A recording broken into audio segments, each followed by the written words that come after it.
Hello, my friends. How's everyone today? It's Thursday. It's Halloween. Happy Halloween, guys. Um, I hope whatever you do, if you do anything, some people don't. I don't, not really. Um, I hope it's safe, and I hope you have fun.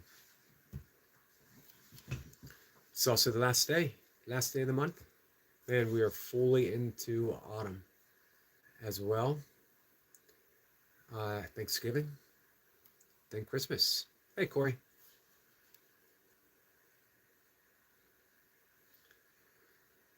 So I kept debating. What did I want to? Did I want to go into lesson 11 today? If we're going in order, but you know what? I've been rereading. Hey, Jace. I've been rereading the Teacher's Manual in A Course in Miracles. Let's sort of read both and see what happens. You know, we're never stuck in one place. We can keep moving forward. Jace, my friend. Jace says, poop howdy, my friend. Corey says, hey, Jace, I have to go. Wanted to hop in and say hi. Hey, Corey, I appreciate that. Thank you. Hi. Hey, Corey, that was me. Jace, are you going live soon? I didn't see any notifications yet. Let me recheck. Refresh my page. Our friend Signature is live, by the way, if anyone wants to visit him.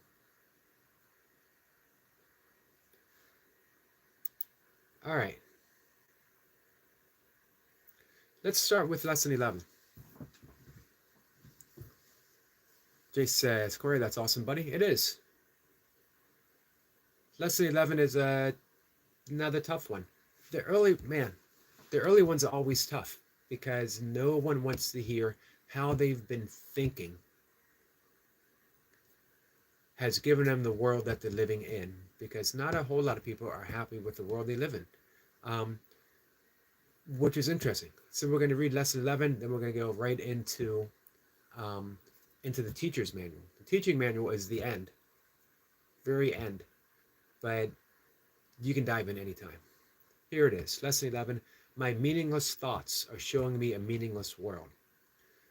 So all of the previous 10 lessons have gotten us to examine our thoughts.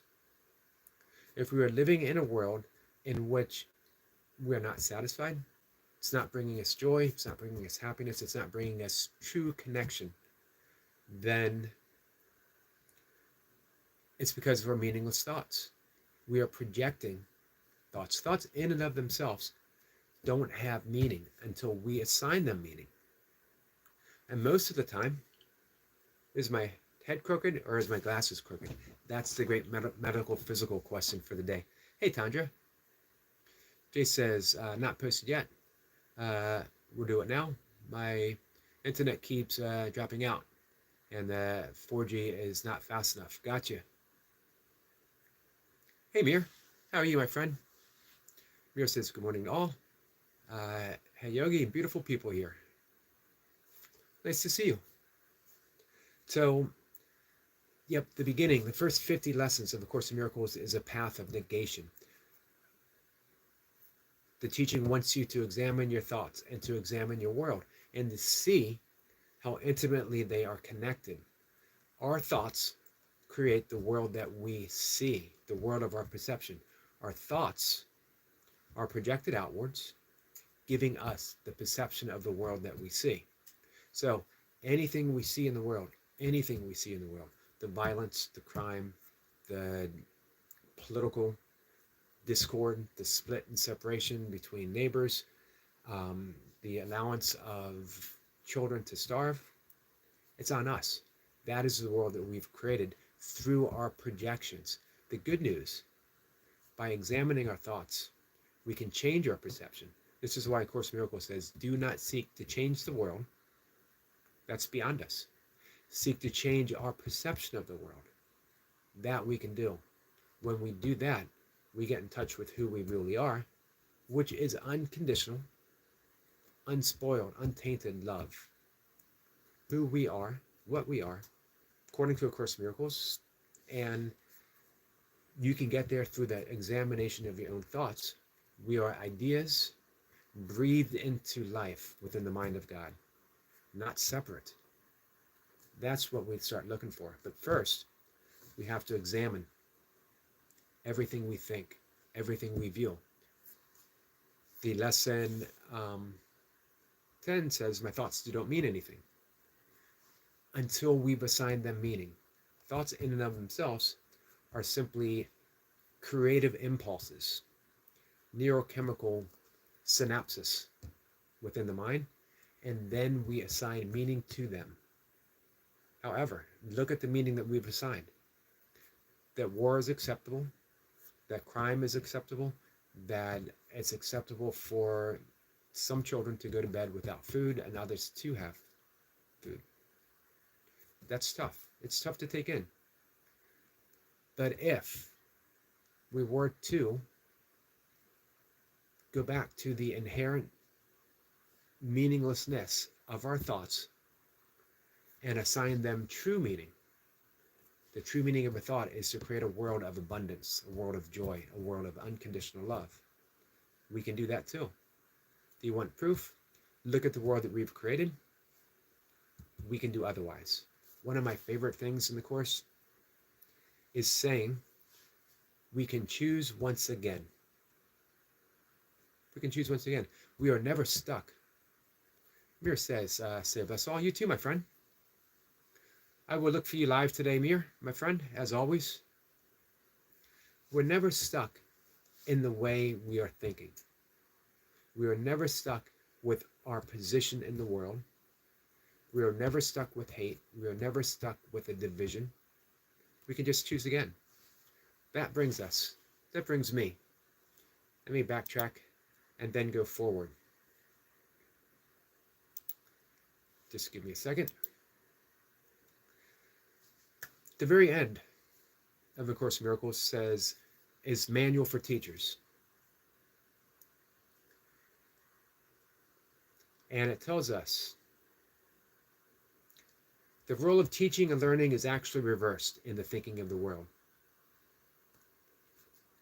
It seems as if the teacher and the learner are separated, that the teacher is giving something that the learner rather than to himself. Further, the act of teaching is regarded as a special activity in which one engages only a relatively small proportion of one's time. The Course, on the other hand, emphasizes that to teach is to learn. We teach which we most need to learn. We are always teaching something. We are always demonstrating something. What is it that we teach? What is it we most need to learn? It's the same thing. There's two thought systems. There is the thought system of the ego, which is always wrong, not because it's inherently bad. It's wrong because the ego doesn't exist. The ego is a concept of who we think we are. It's not who we truly are. So we've given our identity over to a concept. And we teach that. The concept of the ego is me, mind, and always. What's in it for me? How quick can I get it? Why do you have what I want? How can I take it from you? It's never what can I give to you? It's never how can I serve? It's never how can I help? It's not that we don't have those thoughts. We do. But those thoughts aren't from the ego. Those thoughts come from love. Two thought systems. The voice of the ego, the voice of, let's call it the Holy Spirit. The Holy Spirit is simply the voice of love. Let's not get caught up in technicalities. Am I talking a Christian concept or a whatever? Let's just say the Holy Spirit is the voice of love, which is our true voice. So we are either demonstrating that we are egos, limited, small, or that we are spirit, large, embracing, accepting, forgiving, in any moment, teaching those two things. That which we teach, we most need to learn. So, if we are teaching meaningless thoughts, we live in a meaningless world. If we are teaching the true meaning of a thought, that it has ultimate creative power, then everything changes. All right, enough. Let's dive into the chat. Hey, William. William says Yankees lost. Dodgers won yesterday. The Subway Series. Dodgers won. I'm kind of happy that the Dodgers won. I didn't really follow it. I was hoping the Orioles would have done better. William says, good morning, everyone. Good morning, Turtle Head. How are you? Turtles for the win. Absolutely.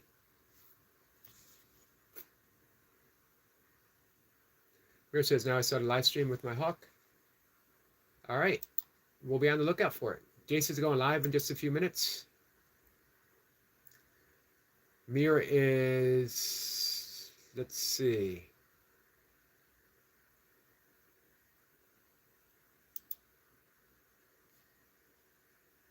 So Mir's going to be going live too, right? Just a few minutes. Hey, Tandra, are you going live tomorrow? Live stream Friday?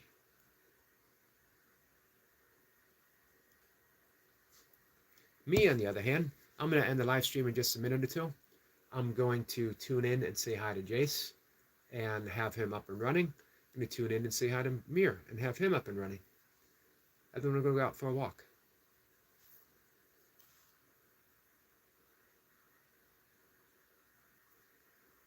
Let's see. Jace says, prayers for all those in Spain affected by the floods, devastating scenes. Joining you in prayer, Jace. Thank you for that. Definitely. Prayers to all those in Spain.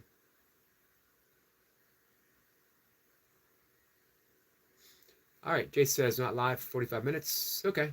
I should be back from my walk, and I'll tune in as I'm having breakfast. Tanya says, no, it was today, but StreamYard is playing up. So have it out together, and a video of bits is going to play. Gotcha. Hey, Max. How you doing?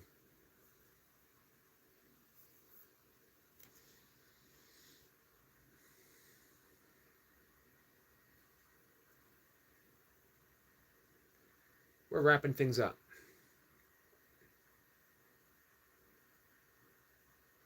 Hey, I want to mention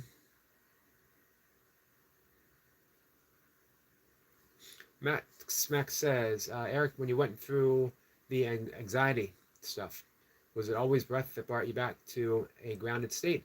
It wasn't always breath. It wasn't. Sometimes it was taking a walk, going out in nature. Sometimes it was working out. Very often it was sitting in meditation. That's an important thing. Meditating through anxiety. Sitting down and meditating sometimes seems the last thing that we can do when we are suffering anxiety and panic attacks. However, if you can just sit with the anxiety without trying to make it different, without fighting through it and saying, I want things to be different, I want things to be otherwise. It's the great gift of meditation, is just sitting, not having to change anything. When, especially mantra meditation, when the mind's all over the place.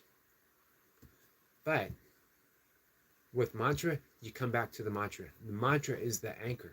You just come back to the mantra. You can have 1,000 different thoughts at once. It doesn't matter. You can lose the mantra. It doesn't matter. You can daydream. It doesn't matter. When you remember, you come back to the mantra gently and easily. It's in that return that everything begins to change. Hey, Eric. Eric says, so a friend just got out of work. How was your day? Well, my day, I've been up since 2:20. So what's that? 3 hours? So far, it's been a good 3 hours. So there's all kinds of ways, Max, through panic. You can go outside and take off your shoes and feel the ground, connect. That would be the Taoist message, Taoist method. Connect to the earth. Put your hands on a tree and just connect. Don't try to do anything. Let the earth itself, the trees, the grass, the earth, the breath, the sky, let that do the work through you.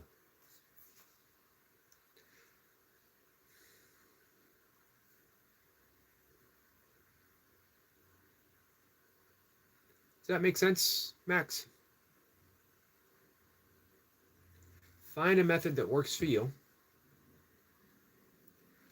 It's going to vary. Sometimes the breath alone was enough.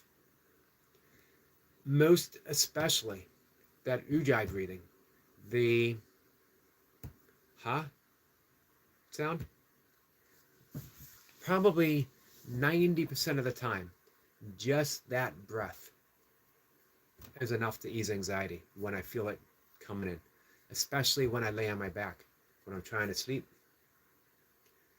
That breath has been a lifesaver. It's so simple. And remember, as you do it, it's toning the vagal nerve, which is the nerve that brings us back from reactivity to responsiveness. And it's so simple. Just make that ha sound. Max says, yes, Eric, it makes sense. Unfortunately, I got caught in these states. I get caught in these states where I'm so much in fight or flight that nothing seems to help. I've been there. That's when, man, anxiety is bordering on panic. That, I think, with that anchor of the ujjayi breath helps more than anything, because it's here, it's available now. You don't have to seek it. You don't have to believe it's going to work. You just do it. You just do it. And that gives you a little bit of space. And when you get that space, then you can seize it. Then you can get outside and start doing something.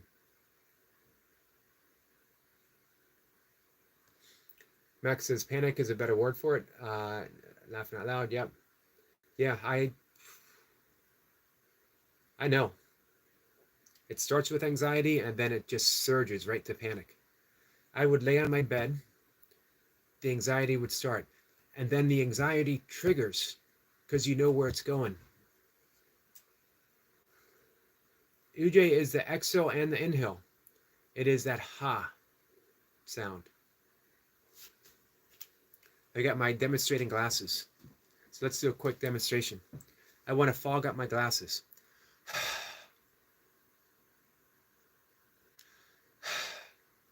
There we go. I just make that ha sound, like I'm snoring. So let's take a breath in through the nose and out through the mouth, and we're going to say ha.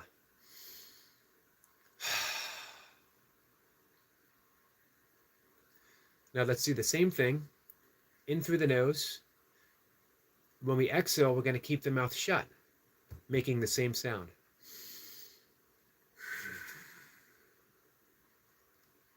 Can you hear it? Do it one more time.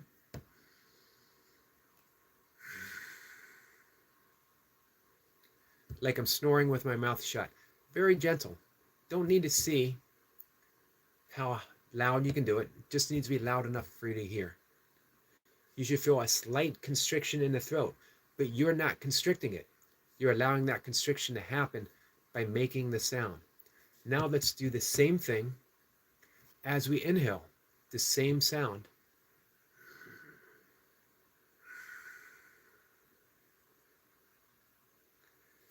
Imagine you sleep next to someone who snores very lightly, not enough to wake you up.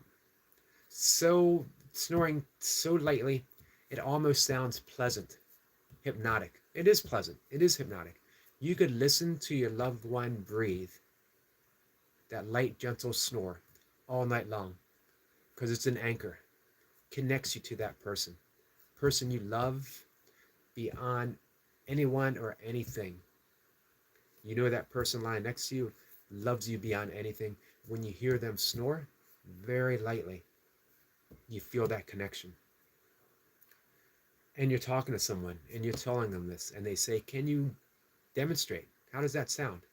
And you go,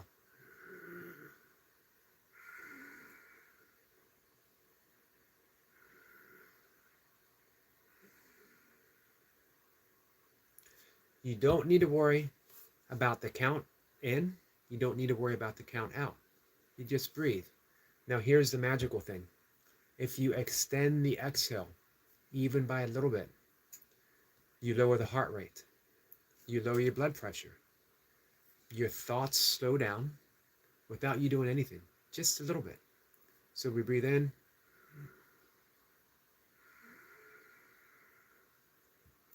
And lengthen the exhale. I'm not counting. I'm just breathing in, breathing out. However the breath comes, I'm just adding that ha, ujjayi. Ujjayi means victorious breath. It's also called the ocean's breath. You are imitating the sound of the ocean. The tide coming in, the tide coming out. Hey, Easy. Good morning, my friend. This is the breath that connects us to spirit, the ocean breath, because we were literally from the ocean. Life emerged. Single-celled life, multiple-celled life emerged from the ocean. We can say life itself emerged from the absolute of the absolute of the absolute. However, in its expression, we seem to have evolved. Notice I said seemed. Everything's a story. We seem to have evolved from the ocean to a single-celled creature to a multiple-cell human being. But emerging from the ocean, still having the consistency of salt water in our veins, we're intimately connected to the ocean. And we know that when we are sitting next to the ocean, especially at night, and we hear that sound of the waves coming in, waves coming out. That's the ujjayi breath.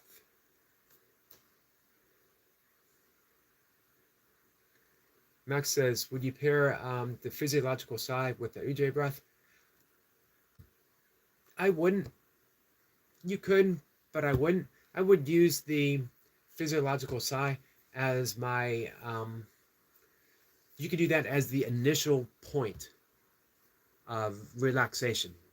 You know what I mean? It's a tool in your toolbox. But the ujjayi breath is beyond a tool. It's that thing that we can turn to. It's a friend. It's the intimacy of the breath itself. Our connection. The ujjayi breath is our connection. The physiological sigh is a tool. So you can use that as a tool for instant relaxation. If you guys remember, the physiological sigh is we breathe in through the nose, 70-80% of its capacity. Then we sip in air through the nose, and then we exhale open mouth with a sigh. Demonstration. You guys can do it with me if you want.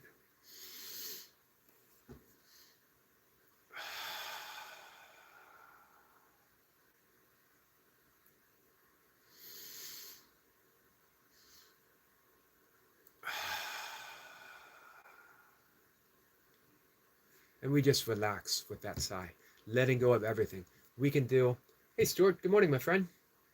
We could do the Thich Nhat Hanh meditation that he offers, the Vietnamese Zen master. Breathing in, I relax. Breathing out, I smile. Breathing in, I relax.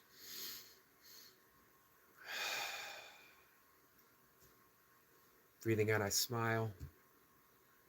And I just sit in that smile. Or reverse it. Breathing in, I smile. Breathing out, I relax. Whatever works for you. And then just sit in that moment. It's an instant meditation. You can do it with any breath. Just a simple breath. Breathing in, I relax. Breathing out, I smile. This is a wonderful moment. And then just stay in that moment.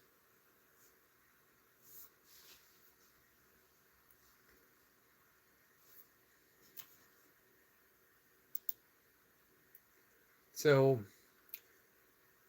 physiological sigh, the All the other breathing are techniques. Breathing methods are techniques.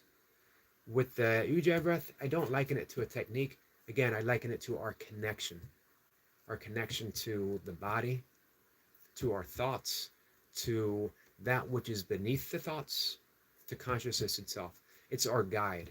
It guides us back. Remember, anxiety, panic, is based upon thoughts that are happening really, really, really quickly to the point where we don't have time to do anything but react. It's a constant and continuous reaction. And what we're reacting to is the speed of our thoughts that are telling us panic, panic, panic. Things are bad. Things are difficult. Things are whatever. Beneath the thoughts, no matter how fast they are, in between each thought. Tandra says, have a nice day. You too, Tandra. Thank you. In between each thought, no matter how fast they might seem, there is space. Space itself is sacred and holy. It's who you are. The space is silent. You can't have noise as space. Space is the allowance of noise and sound to happen. Space is the allowance for panic and anxiety to happen. So all you need to do is go back to that spaciousness, the openness that's between every thought. Even though it seems those thoughts are coming so fast, there doesn't seem to be any space. The Ujjayi breath, that ocean-sounding breath, returns us to the spaciousness, the infinite ocean of consciousness itself. Follow it.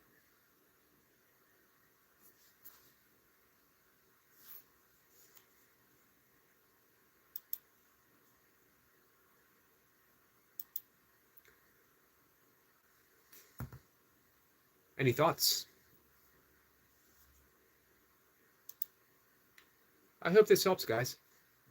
Beyond any other breath, the other breathing techniques that we've covered before, invaluable tools, very important. They provide a foundation of which I can keep returning back to over and over and over again. Same with meditation. But that Ujjayi breath is just simply and always available right now. Meditation is healing. The more we meditate, we can liken meditation to dipping into that infinite ocean of consciousness which we are. Every time you meditate, you dip in the gap.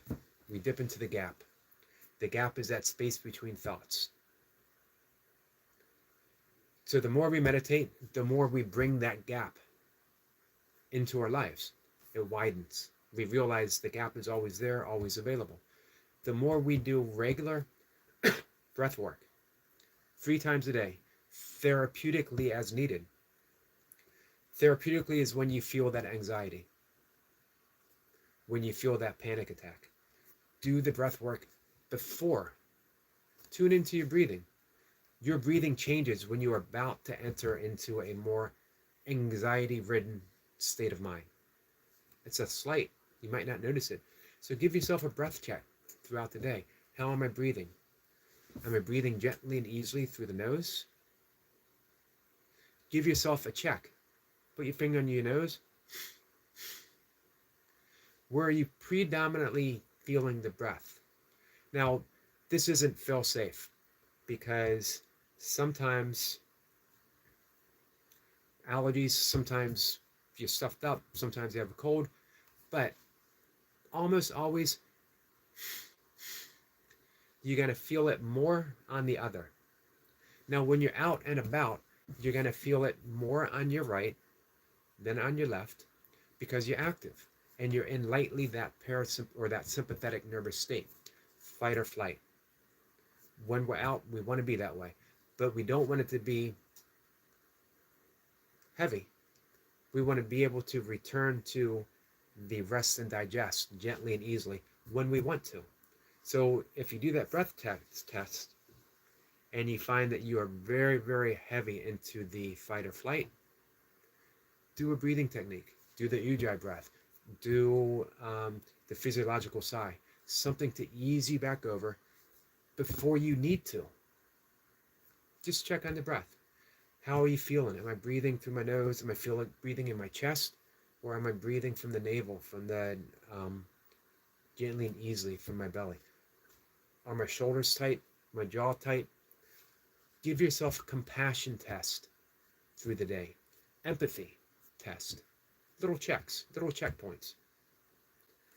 Instant meditations like the Thich Nhat Hanh one that I talked about. Breathing in, I smile. Breathing out, I relax. And then just sit there and stay. Let the thoughts go.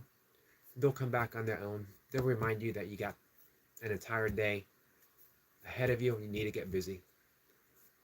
These little checks, healing checks throughout the day. Send me a message. Check in with me. I'm there for you guys. Check in. Hey, can you sit with me for 1 minute? Can you sit with me for a second? Can you do one, Eric, can you do one breath with me? If I get your message, I will do one breath with you, no matter where I am, no matter what I'm doing. Max says, I appreciate your help. Anytime, anytime. Jace says, I may have to cancel my live. The internet is very intermittent. Hey, I hope not, Jace.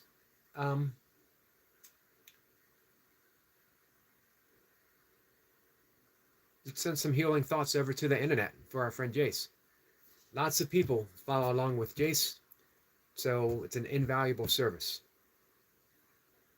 I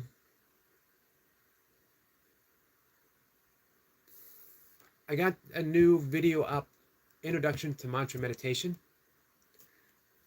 So if people watch that and they find they want their own primordial sound mantra, let me know, and we'll work with that, and we can learn meditation like that. Let's see. Gurpreet Paul says, hey, any yoga tips for beginners? Yes. One, yoga means union. It's not about stretching. Asanas are a slim part of yoga itself. Yoga begins with ethical principles. Are you practicing the first ethical principle? Non-harm, ahimsa. Are you practicing kindness towards yourself and towards the world? Start there and proceed. Check in with your breathing. No special techniques, just check in with your breathing and start to practice breathing through the nose, exhaling through the nose. If you want to do asana practice, pick just a couple, practice them in the morning, and then go outside and get in nature and allow nature to teach you everything you need to know about yoga. The original yogis went outside and listened to nature, and nature revealed everything that needed to be known. If it was good enough for the very first yogi master, it's good enough for you. And by you, I also mean me.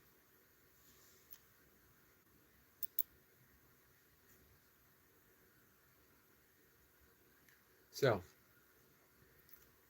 all right, guys. With that, I'm going to say goodbye. Reach out, connect, whenever you need to.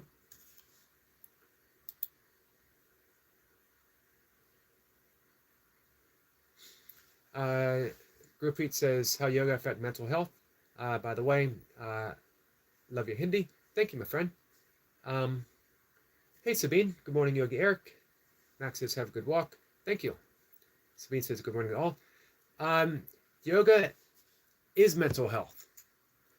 From even the asanas, even from the stretching, even from the postures, all of it is mental health. Because yoga means union, to yoke. So there's no such thing as mental health that is separate from any other, from emotional health, from spiritual health, from physical health. It's all intimately connected. So when we tune into our thoughts, mental state of health, we are healing the fracture that we believe we are separate from the source itself. When we know that we are intimately connected to the source, beyond intimately connected, we are the source. We begin to heal the belief in that fracture itself. and we allow healing to take place. Man, I really honestly believe. Hey, Roger. Speed says, hope you all are doing fine. Thank you, my friend. If you were to wake up in the morning with that little prayer of gratitude, simply saying thank you, thank you, thank you, do some breath work, do a very easy asana routine. And I demonstrated one. It's actually on my membership channel. If you guys want to support me, uh, I have the membership channel at 99 cents a month. There's another one that's $1.99. There's another one that's $4.99. It's all the same thing. Skip the $4.99, 99 cents. Demonstrating easy yoga flow. So you wake up, you say thank you. You do a very easy yoga asana routine. Lying on your back, you introduce a very easy meditation where you're just following the breath, and then you get outside in nature. A walk in nature, especially early in the morning, focusing on nasal breathing. The fractal patterns of nature itself puts you in an alpha brainwave state, which is a healing. This is where inspiration and creativity comes from, in that alpha brainwave state. Nature puts you there automatically. The gratitude, saying thank you, the yoga practice, asana, which opens up the energy centers of the spine, connecting us to the energy of the universe, reconnecting, remembering our connection, and then the nasal breathing out in nature, a complete yoga path right there, a healing path right there. It sets the course of the day. Jacob, man, you're up awful early, my friend. Thank you for coming by.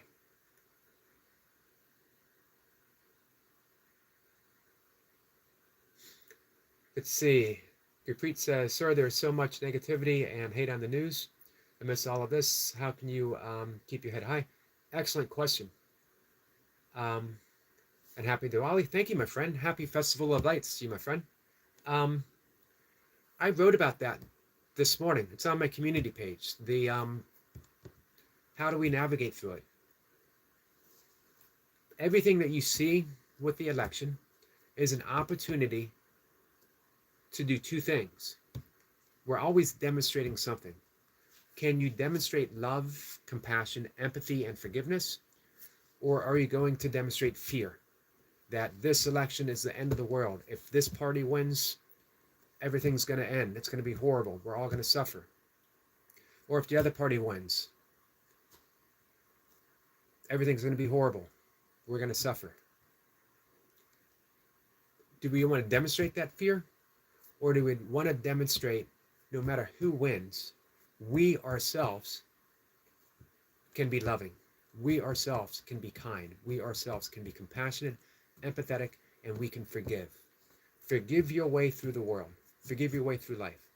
Forgiveness doesn't mean that one person is saying to another, you did something wrong, I forgive you. Forgiveness is saying, I see through the illusion that you are purely a physical body, that you are a small, limited, fractured self. I see through that illusion, and I see that you are truly the same as me, unconditional, spacious, open, loving kindness. I see that you are a thought in the mind of God, as am I. The nature of Namaste. I recognize and salute the divinity within you, and we live our life through that. We live our life through just forgiving each moment at a time, each belief that we are separate from God, moment by moment by moment. Forgiveness is simply saying, I am not separate from God. Forgiveness is simply saying, you are not separate from God. However, we both do things that demonstrate that sometimes we believe we are. Forgiveness says, I forgive that demonstration. All right. Guys, again, connect on Facebook if you're not, if you want. If you need to reach out, reach out. I'm here for you guys.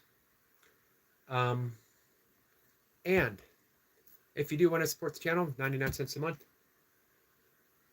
I've been told by my own YouTube guru, our friend Lever Toy Pops, an excellent teacher, to just mention it. So I do. That's my assignment. All right, guys. Sabine says, that is a very nice explanation of forgiveness. Thank you, Sabine. It's so important to remember because it doesn't forgive the actions. It's not saying what you did is right. It's not saying how you hurt me is correct. We're not forgiven that. It doesn't, we're looking deeper. We're not dealing with the facts. We're saying that deep within, I know that you are a child of God who is so caught up in the illusion that you are separate that these things have happened. The same as they've happened with me. I've done things that if I look at it from an egoic point of view, I can't forgive myself. However, once I look at it from my reality of being an idea in the mind of God, being a thought in the mind of God, of being love, I have no choice but to forgive myself. Love always forgives because love is just all-encompassing.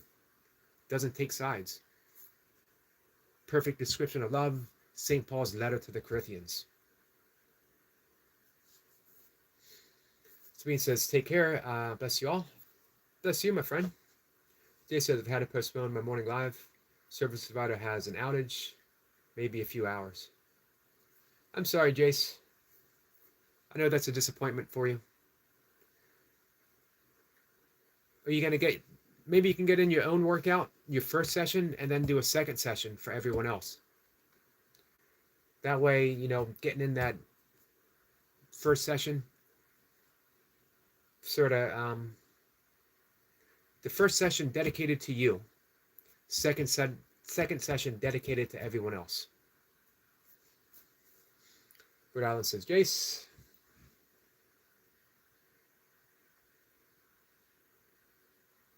And Sabine. All right, guys. I'm going to head out and take my walk. All right, Jace has done his first session already. Gotcha. Jacob says, hope and pray that your power comes back on, Brother Jace. Thank you, Jacob. All right, guys, take care. I will see everyone later today. I'll be live again at 1 o'clock. Come on by and say hi if you're around, if you want to. Take care, guys.